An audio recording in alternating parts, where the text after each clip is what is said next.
vamos partir agora para o último painel. Antes da pausa para o almoço, teremos agora o painel número 2, tributação e mercado de carbono, o crédito como incentivo à descarbonização. O objetivo é explorar como a reforma tributária pode incorporar critérios ambientais e sociais, com foco na regressividade do sistema e nos incentivos fiscais nocivos.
Ei, microfone 02. Vamos dar continuidade à nossa programação. Convidamos que subam ao palco as seguintes autoridades: a senhora Cristina Frois de Borja Reias, subsecretária de Desenvolvimento Econômico Sustentável do Ministério da Fazenda. A senhora Ana Paula Machado, diretora de Governança Climática e Articulação da Secretaria Nacional de Mudança do Clima, do Ministério do Meio Ambiente e Mudança do Clima. O Aloísio Melo está representando o MMA. O Aloísio Melo está substituindo, então, o MMA, não é isso? Secretário de Clima. Seja muito bem-vindo, uma salva de palmas. Senhor Rodrigo Octávio Horais, diretor de programa da Secretaria Extraordinária da Reforma Tributária do Ministério da Fazenda, vai estar participando juntamente conosco de forma online. A senhora Melina Rocha, por favor, uma salva de palmas. A senhora Melina Rocha também vai estar participando conosco de forma online. Ela é consultora internacional e especialista em IVA, coordenadora executiva do projeto IVA no século XXI do NEF, da Fundação Getúlio Vargas, São Paulo, e diretora de cursos da York University. Para moderar este painel, convidamos, então, o moderador Eduardo Fayette, vice-presidente da ABRIG. Sejam todos muito bem-vindos. Recebem o cumprimento do nosso moderador.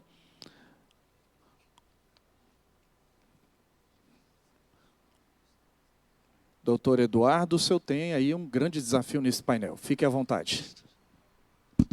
Maravilha, boa tarde. Estão me ouvindo? Sim? Boa tarde a todos, satisfação de estar aqui. Nós vamos fazer um fast track aqui nesse nosso painel, né, para que a gente possa discutir. Eu já vou passar a palavra aqui à doutora Ana Paula, para que ela possa iniciar as suas considerações finais, suas considerações iniciais, desculpe, já estou indo tão rápido que é final, né? Suas considerações iniciais ao tema, que é um tema muito importante aí para a questão de sustentabilidade no Brasil. Por favor, doutora.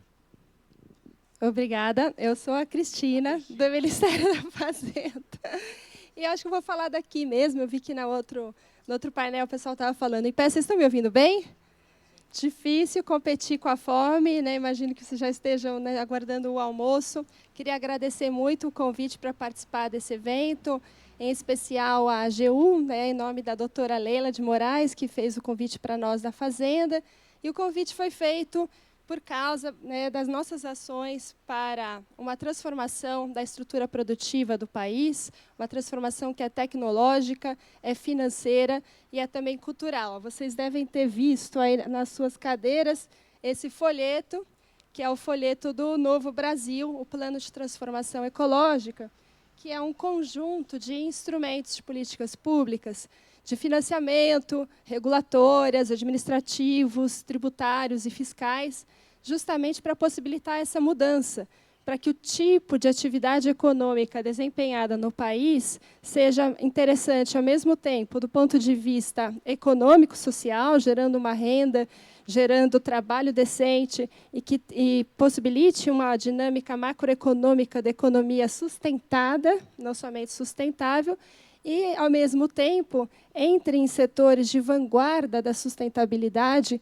promovendo justiça ambiental e climática e reduzindo desigualdades. Vocês me perdoem a voz, ela está assim já por 2 motivos, porque eu falo o dia inteiro, são diversas reuniões e painéis, e eu peguei uma gripe, e aí eu já estou sofrendo, e a voz está cada vez mais fraquinha.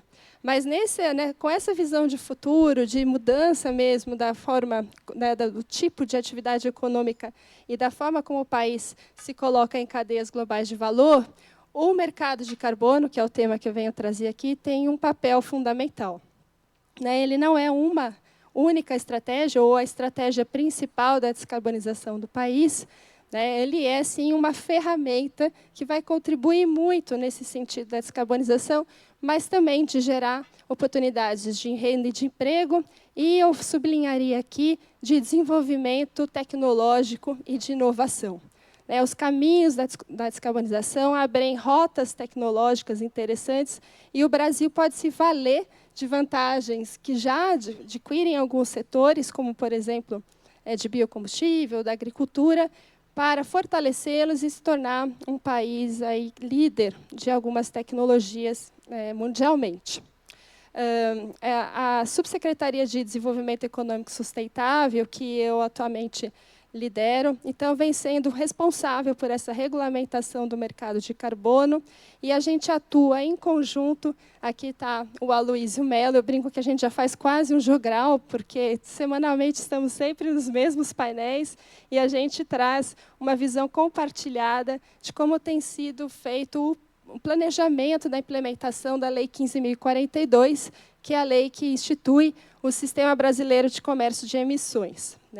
Ela tem alguma ligação com a reforma tributária, no sentido de que também os aspectos ambientais e climáticos da reforma tributária estão coadunando com essa visão da transformação ecológica, e aqui o meu colega de ministério, Rodrigo Orai, vai poder trazer os aspectos de sustentabilidade da reforma tributária. Eu acho que a doutora Fernanda, da PGFN, no painel anterior, já fez um posicionamento brilhante sobre o significativo peso que foram as mudanças constitucionais nesse sentido, que a reforma trouxe, e ela vem, então, coerentemente com a transformação ecológica e com o Plano Clima, que eu estou falando tudo isso para dizer que, juntamente com o Plano Clima, os planos de mitigação e adaptação trazem essa nova visão de futuro.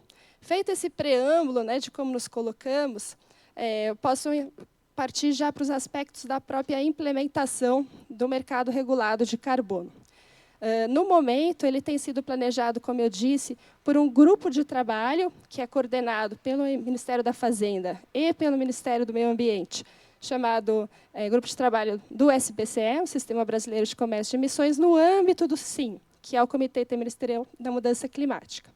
O Comitê Interministerial da Mudança Climática é também o órgão que, de acordo com a Lei 15.042, vai tomar as decisões mais estratégicas da regulamentação.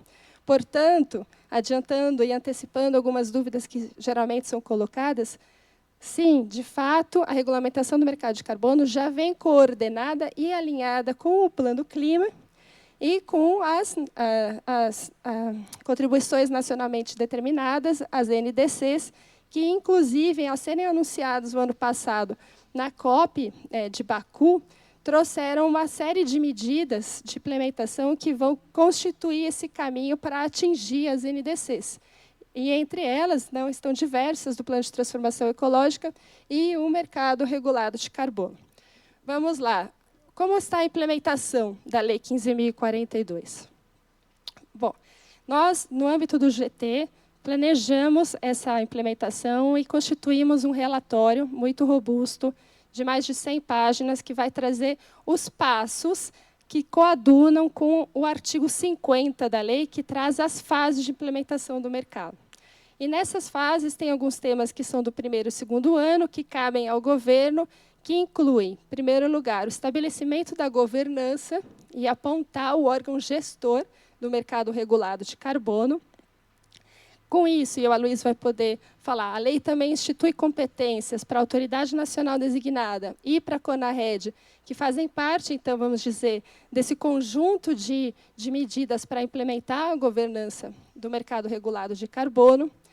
Dentro da governança, ainda tem um comitê técnico consultivo, com partícipes do setor privado e do setor público, e entidades de notório saber. Então, vai ser um comitê bastante diverso e representativo das várias partes interessadas no que a gente chama de ecossistema do carbono, né? E aqui, nesse seminário, a gente tem tido a oportunidade de ver a multiplicidade de temas relacionados ao carbono, vai da contabilidade, como foi dito, aos aspectos tributários, aos aspectos de desenvolvimento de créditos, de certificação, de verificação, e aí tem toda uma defesa da concorrência nos aspectos jurídicos a serem verificados, tem o próprio processo tecnológico de descarbonização. Bom, enfim, tem aí todo um ecossistema que vai estar representado nesse comitê técnico consultivo e uma Câmara de Assuntos Regulatórios composta somente por entidades reguladas do sistema.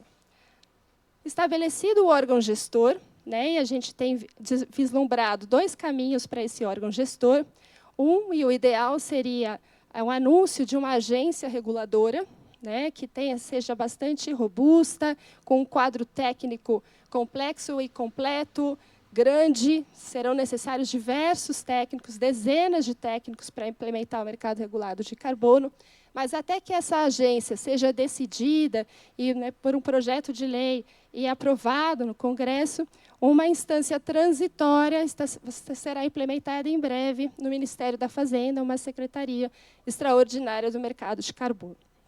Aí as atribuições da secretaria começam por fazer as análises de impacto regulatório, os estudos de monitoramento, relato e verificação, definir o escopo setorial do mercado regulado, iniciar o processo de formação do registro central do sistema, que é aquele que vai receber os planos de monitoramento das empresas e possibilitar aí um acúmulo de dados para fazer o Plano Nacional de Alocação.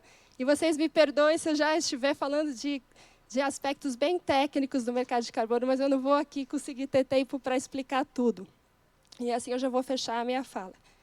E, para além do registro central, também decidi, juntamente à AND, que o Aloysio vai falar aqui, as metodologias de acreditação, né, para os créditos de carbono que vêm ofertantes do mercado voluntário para ingressar no âmbito do mercado regulado. E, enquanto isso, também haverá uma definição de como serão as transferências internacionais de créditos de carbono.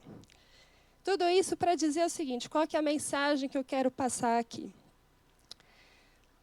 A Lei 15.042, ela, de fato, ela traz uma série de definições. E, ao instituir o mercado regulado, olhando principalmente para o âmbito da oferta do mercado voluntário, ela abre espaço aí e muitas oportunidades de negócios, seja para as grandes fontes emissoras e poluidoras, e aí sim a gente está falando da internalização da externalidade da poluição, que deverão, vou pôr entre aspas aqui, né, arcar com as consequências disso, internalizar esse custo para a sociedade, e, ao mesmo tempo, oferece oportunidades para os demais setores, no âmbito do mercado voluntário, de desenvolverem projetos e programas que podem tanto, se tiverem a integridade, a qualidade e a adicionalidade necessária, circular no Sistema Brasileiro de Comércio de Emissões enquanto compensação, ou serem transferidos internacionalmente, ou para o próprio mercado interno se desenvolverem.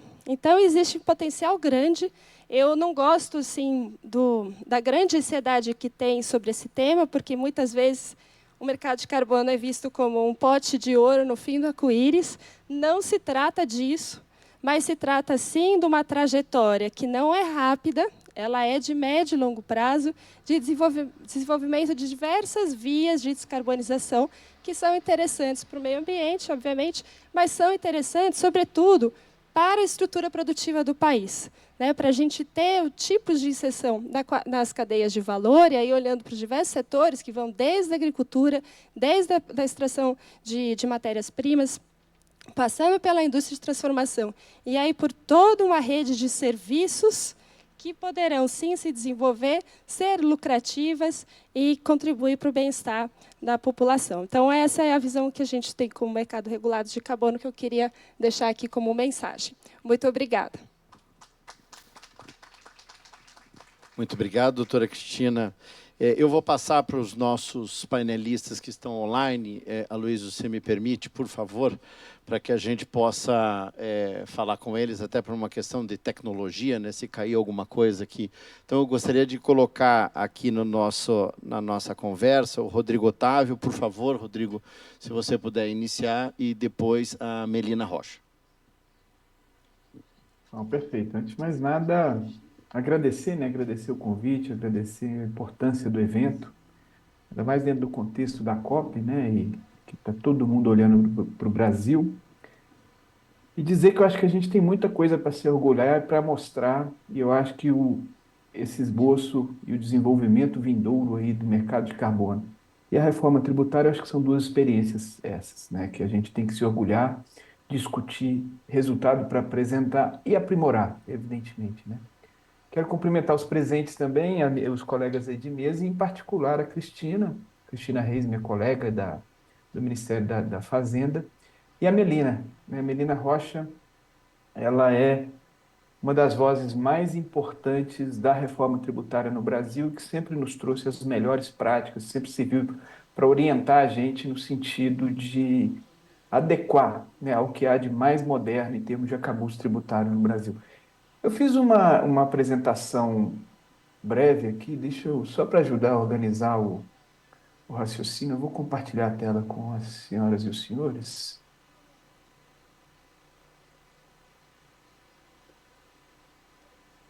Eu sei que é o avançado da hora, então eu vou tentar passar bem rápido, tá?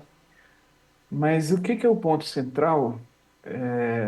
Eu acho que foi colocado aqui dentro dos objetivos do evento, né, um objetivo mais geral sobre como que o Estado brasileiro pode fomentar a transição ecológica justa, mas um mais específico, né, de como que a reforma tributária pode incorporar os critérios ambientais e sociais.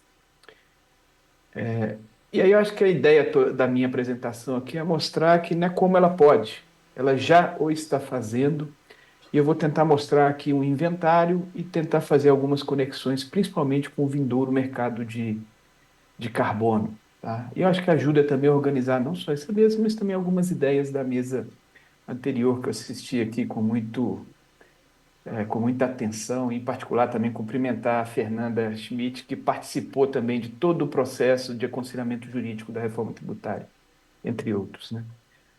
Acho que o ponto central da reforma tributária é que a gente coloca o Brasil nas melhores práticas internacionais, em termos de tributação de bens e serviços. Isso significa substituir o antigo sistema tributário. E os tributos brasileiros, né, são antigos mesmo. Nós fomos pioneiros nos pseudos IVAs, o IPI, o ICMS, são tributos da década de 60. E me perdoe aqui fazer uma metáfora, mas são tributos muito poluídos. Poluídos pela complexidade, pela autonomia de concessão de benefícios tributários, e pelo fato de que foram concebidos ali nos anos 60, nos anos 70, em que ainda se tinha essa visão de que sustentabilidade ambiental é incompatível com o desenvolvimento. Isso ficou para trás. E quando a gente substitui esse sistema tributário por um novo, né, nós estamos apagando todos esses benefícios tributários que hoje são perversos do ponto de vista social, regional e ambiental. E a gente está criando um novo arcabouço constitucional, legal, sob novos princípios.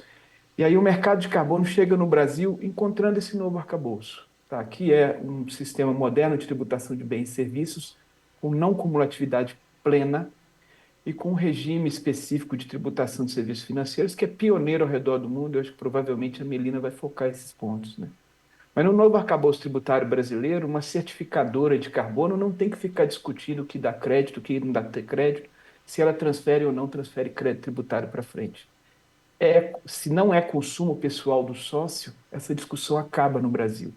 Tá? Então, nós vamos ter um arcabouço tributário muito mais eficiente para surgimento de novos negócios, para não ter novos questionamentos jurídicos, etc. A mesma coisa para uma empresa que deter um título de carbono. Não é consumo pessoal, ela vai se aproveitar de todas as eficiências que um IVA moderno traz. Transferir crédito, tomar crédito de maneira não cumulativa, não importa o que seja, que ela esteja, a não ser que não seja consumo pessoal. Acho que essa é a grande lição. E mais do que isso, tá? Muitos desses pontos foram tratados aqui. Um sistema tributário que reconhece o protagonismo da questão ambiental. Tá? Alguns dos colegas que me antecederam falaram lá de vários desses pontos. Eu fiz um inventário do que tem na Lei Complementar da Reforma Tributária, a Lei Complementar 214, e o que tem na Emenda Constitucional. Fiz um inventário aqui de 15 itens que estão relacionados diretamente com a pauta ambiental. Alguns já foram tratados, mas primeiro, a partir de agora, quaisquer incentivos regionais deverão considerar, sempre que possível, critérios de sustentabilidade ambiental e redução das emissões de carbono. Isso está inscrito na nossa Constituição. Eu acho que os colegas juristas chamaram a atenção, isso é de um extremo vanguardismo ao redor do mundo. A introdução do princípio constitucional de defesa do meio ambiente, também introduzida na Constituição. A criação do imposto seletivo. A partir de agora, nós vamos ter um locus por excelência para se perseguir, modificar comportamentos prejudiciais à saúde e ao meio ambiente. Não vou entrar tanto. Eu adoraria estar na mesa anterior para discutir bastante ali, mas como o tempo é curto, a gente tem que passar rápido. A introdução também da diferenciação de alíquotas do uso, né, de automóveis, né, do IPVA, é um tributo subnacional, mas a partir de agora os estados poderão regulamentar alíquotas diferenciadas de acordo com o impacto ambiental. O ICMS ecológico, né, hoje o maior imposto do Brasil é o ICMS, ele vai ser substituído pelo IBS. A maior partilha, a partilha do ICMS, será substituída pela partilha do IBS. Hoje você tem alguns estados com o ICMS ecológico, a reforma tributária generaliza para todos, terão que ter o critério ecológico de partilha para os municípios. Esse aqui também é importantíssimo, alguns colegas já disseram, né? O que a reforma tributária faz? A partir de agora, a gente acaba com a concessão autônoma de benefícios tributários pelos entes e pelo governo federal. Os benefícios tributários têm que estar expressamente previstos na Constituição, no caso do IBS e da CBS, e substituímos aquela política de desenvolvimento regional predatória que gerou a guerra fiscal e que é ambientalmente perversa por uma nova explícita de subvenção econômica prevista na Constituição e que deverá priorizar projetos que prevejam ações de sustentabilidade ambiental e redução das emissões de carbono. Falou-se, né, da questão dos caminhões, etc., mas combustíveis, você reforça o artigo 225 da Constituição, então, portanto, vai ter que ter, e está sendo regulamentado na Lei Complementar 214, o regime fiscal favorecido para biocombustíveis e para hidrogênio de baixa emissão de carbono. Outra coisa, como eu disse, tem poucos benefícios tributários previstos, quase a maioria deles são créditos com contrapartida de débitos, não são eventualmente benefícios tributários. Aqueles que são de fato subvenções mesmo são pouquíssimos, como é o caso da Zona Franca, das áreas de livre comércio, depois os benefícios para os coletores incentivados de reciclagem, que eu vou falar um pouco mais adiante.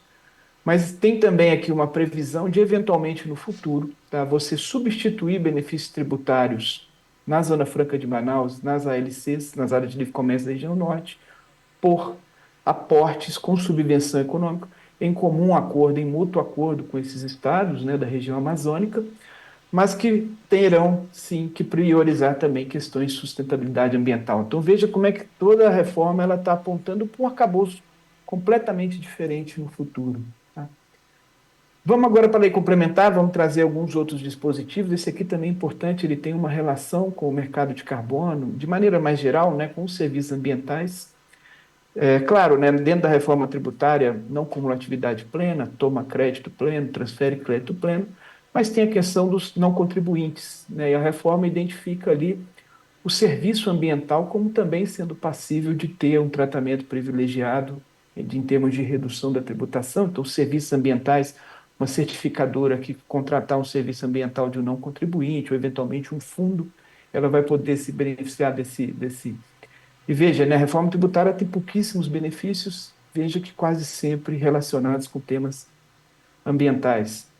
Lista de insumos agropecuários hoje já existe no Brasil, mas o que é a novidade da nova lista? Né? O que tem de mais pioneiro?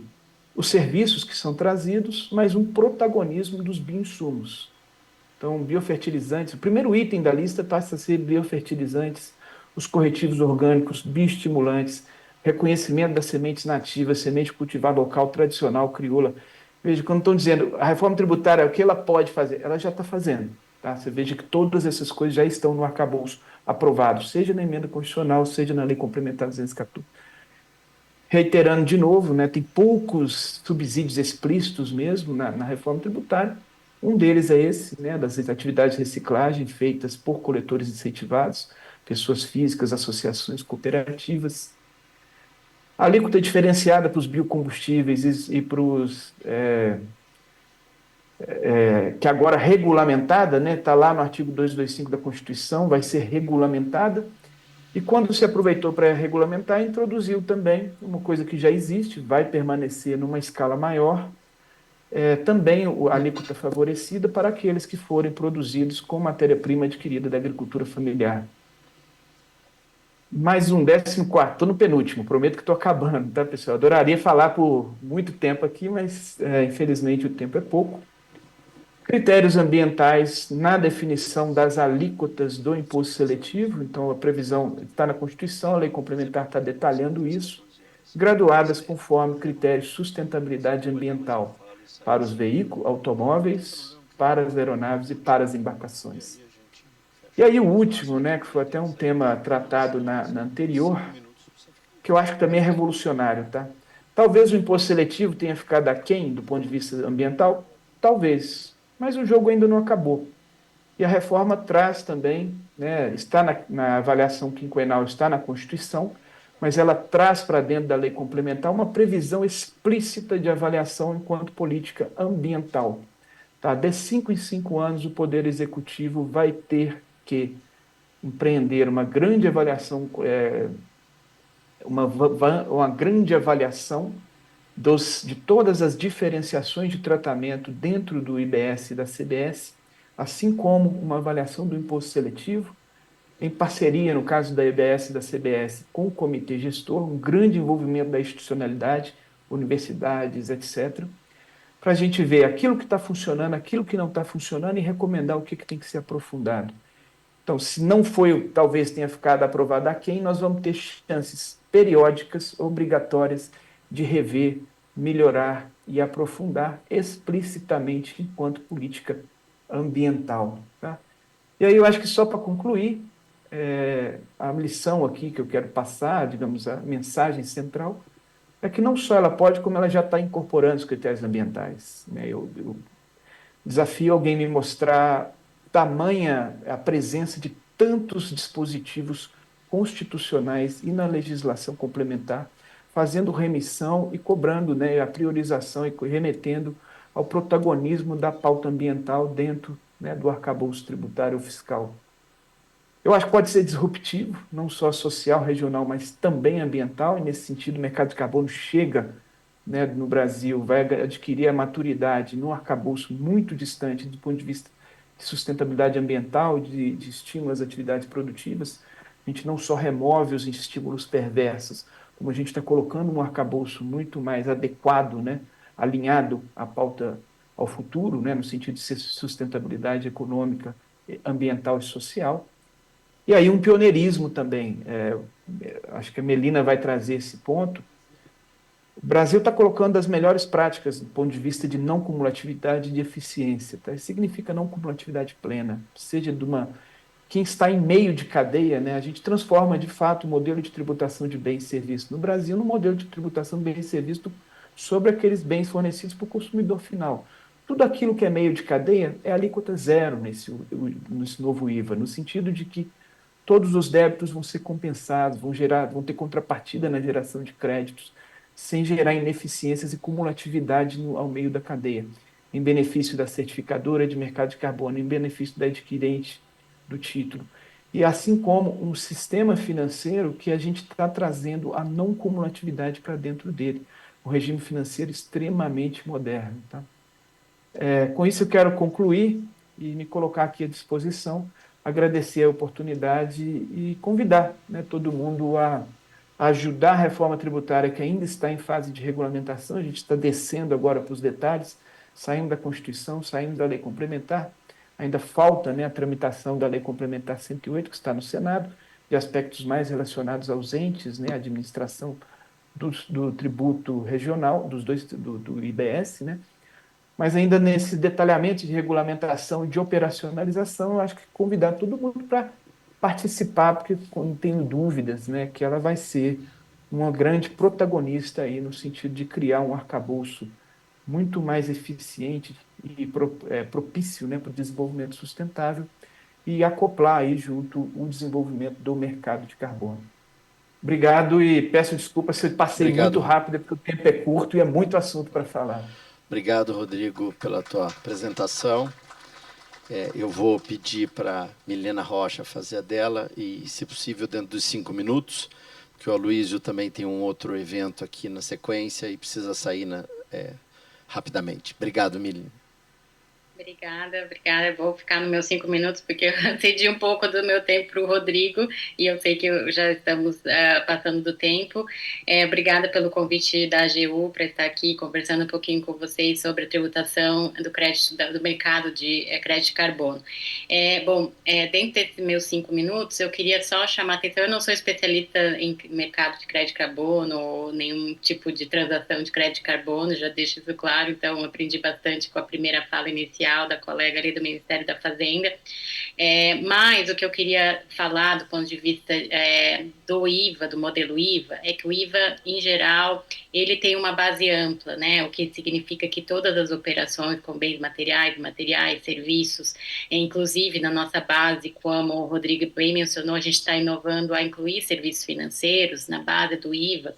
Então, em princípio, né, tudo que tenha como objeto qualquer tipo de transação, operação, negócio jurídico, contrato, que tenha por objeto bem material e imaterial, inclusive direitos e serviços, inclusive financeiros, entraria na base do IVA.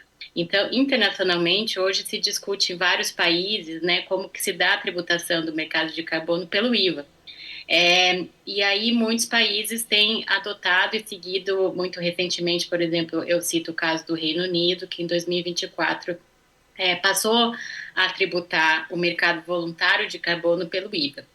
Né? Então, e aí eu queria falar que não é uma coisa ruim ser tributado pelo IVA, não é uma coisa ruim ser contribuinte de IVA dentro de um modelo de base ampla e creditamento amplo, como é o nosso caso. Por quê? Né? Porque ao ser contribuinte, e aí é algo que no Brasil parece que há ainda uma certa incompreensão desse tema, e aí todo mundo não quer ser contribuinte, né? Então acho que o Rodrigo, meu colega Rodrigo, quem cumprimento aqui, que também participou muitíssimo aí da formulação da emenda constitucional, da lei complementar e agora do regulamento, a gente vê, né, Rodrigo, que a gente tem parece um receio das empresas, das pessoas jurídicas e querendo estar fora desse conceito de contribuinte de atividade econômica, né? Então, um exemplo claro, os fundos de investimentos, por exemplo, né? Então, é uma coisa boa dentro do IVA ser contribuinte do IVA, né? E, inclusive, nos outros países, a gente vê o movimento inverso, né? Todo mundo querendo ser contribuinte do IVA e que a operação seja tributada, porque quando você é contribuinte de IVA, isso significa que você é desonerado, você não paga nenhum tributo, porque você tem o crédito de todo o tributo que foi pago nos insumos, na sua atividade econômica, todas as despesas que são utilizadas para a sua atividade econômica. Então, ser contribuinte de IVA e ter operação tributada significa que você, que está aplicando o tributo e sendo contribuinte, não vai ser tributado. É uma desoneração da cadeia produtiva, como o Rodrigo bem falou. né? Então, é uma coisa boa, e por isso até que o Reino Unido começou a implementar o IVA sobre o mercado voluntário, para permitir que todos os participantes e atores desse mercado voluntário pudessem ter crédito do IVA de todas as despesas que gastam nessa atividade econômica e, portanto, não serem tributados, porque, em geral, esse mercado envolve pessoas jurídicas envolvidas em atividade econômica e todo mundo tem crédito e, ao final, significa que ninguém vai ser onerado, né? Só no caso de uma pessoa física que não tem atividade econômica, aí sim, essa tributação sobre o consumo vai recair. Então, a mensagem que eu quero deixar aqui claro é que, seguindo na linha do que os outros países estão fazendo, que começar a tributar o mercado voluntário de carbono, de crédito de carbono, pelo IVA, isso é algo positivo e não negativo, né? Então, assim, não é prejudicial ao meio ambiente tributar, pelo contrário, porque todas as pessoas e agentes da cadeia produtiva envolvidos nesse mercado vão poder tomar crédito e, assim, desonerar a sua atividade produtiva e serem efetivamente desoneradas para fim do IVA. Então, o melhor remédio, o melhor benefício fiscal dentro do IVA, né? O meu amigo professor Eurico de Santi sempre fala, o melhor benefício fiscal do IVA é ser contribuinte e tomar crédito, porque isso significa que eles estão sendo desonerados no exercício da sua atividade. Então, essa é a mensagem que eu queria deixar, já 5 minutos certinho. Muito obrigada de novo pelo convite de estar aqui participando desse evento.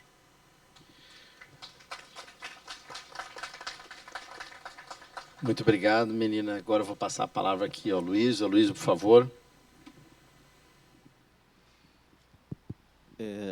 Estão me escutando? Sim, tudo bem? Boa tarde. Primeiro, tinha me apresentar, já que eu não sou Ana Paula, vocês perceberam.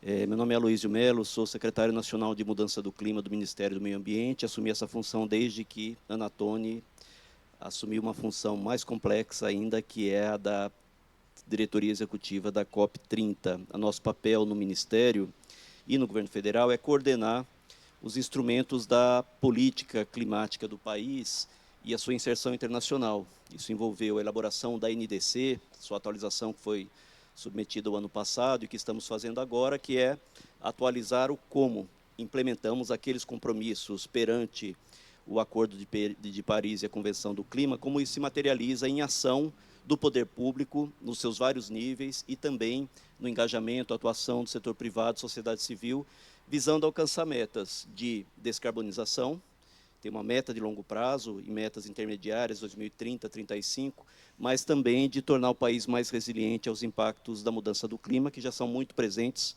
já fazem parte da vida dos cidadãos. Acaba de vir de um outro seminário com um público diferente, dos povos indígenas, em que os relatos são muito contundentes do quanto os estresses hídricos, né, de seca, de incêndio, estão, de fato, alterando substancialmente o modo de vida e a própria subsistência dessas comunidades. Estamos falando de algo que é real, que é concreto, não é simplesmente, não é apenas, embora seja tão importante quanto, matéria das gerações futuras, mas é uma ação necessária para todos os países e todos os agentes econômicos e todos os setores da sociedade. E a COP30 tem esse papel de fazer esse balanço, de mostrar o quanto ainda os compromissos oficiais de países são insuficientes para enfrentar essa situação e como necessitamos ampliar o nível de comprometimento dos vários países que são partes da convenção e, efetivamente, acelerar a implementação.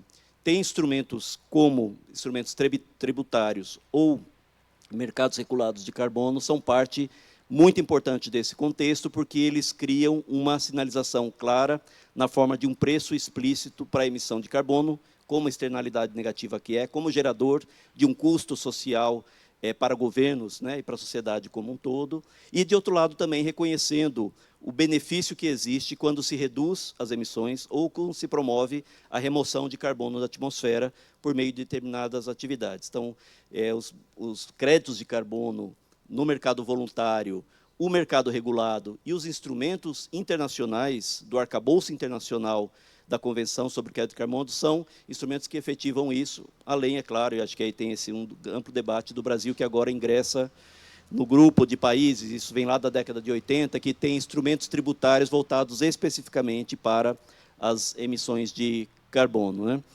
Então, minha mensagem aqui é bem simples, bem rápida, para dizer que a gente tem que olhar e pensar o papel desses diferentes instrumentos representativos de emissões reduzidas ou de remoção de carbono da atmosfera. Uma coisa é um sistema que opera já há bastante tempo é o mercado voluntário.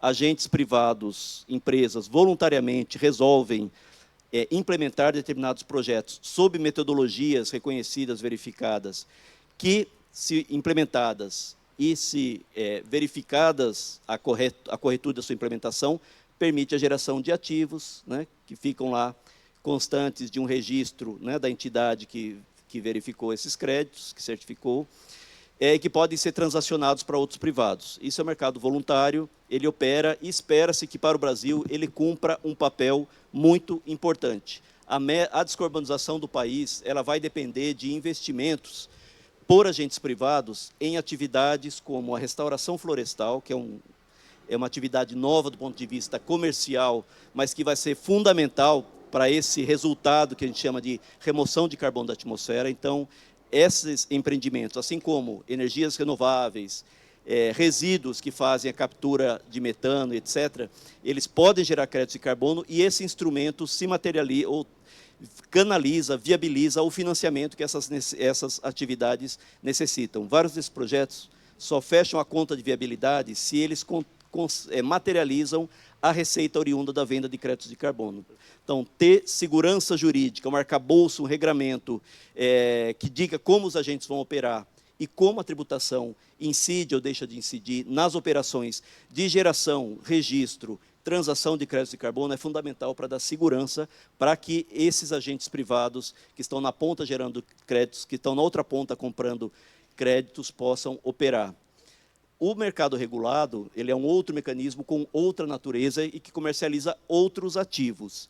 A base do mercado regulado é uma meta estabelecida pelo governo para um conjunto de agentes que tem que restringir suas emissões dentro daquele limite máximo. E o ativo transacionado é outra criatura, né, que são as cotas brasileiras de emissão. Um ativo que é emitido pelo governo, é distribuído pelo órgão regulador do sistema gratuitamente ou de forma onerosa por meio de leilões. A prática internacional né, mostra que a melhor prática é gradativamente caminhar para um sistema em que o governo leiloa cotas e os privados adquirem essas cotas. Para quê? Para que, ao final do ciclo, do período, eles demonstrem para o governo que, para cada tonelada que ele emitiu, ele tem uma cota para fazer a correspondência, né, a conciliação, sabendo que as cotas são limitadas. E esse é o instrumento que faz com que a redução de emissões ocorra. Então, o instrumento, o ativo transacionado aí, não é crédito de carbono, basicamente, é cota brasileira de emissão. O que a nossa legislação prevê, que é prática em alguns países, é que, além da cota, seja admitido um certo percentual de crédito de carbono no mercado voluntário. Eles podem ser admitidos dentro de percentuais que, na experiência internacional, são muito limitados, da ordem de 10% do volume total, né, permitido para conciliar as emissões, e que, para isso, não é qualquer crédito de carbono que entra. Tem uma análise técnica da qualidade, integridade ambiental, segurança jurídica desse crédito para ele ser admitido no sistema regulado e, ao ser admitido, a nossa Lei 15.042 estabelece que ele passa a ser uma CRVE, né, um Certificado de Redução Verificada de Emissão, um crédito de carbono admitido para transação no mercado regulado. Então, a gente tem essas três criaturas aí transacionadas nesse mercado: o crédito de carbono, a CBE, a Cota Brasileira de Emissão, e o crédito de carbono admitido no mercado voluntário, que é a CRVE, transacionado basicamente entre os entes regulados desse mercado. E só para finalizar, no arcabouço internacional existem outras criaturas ainda.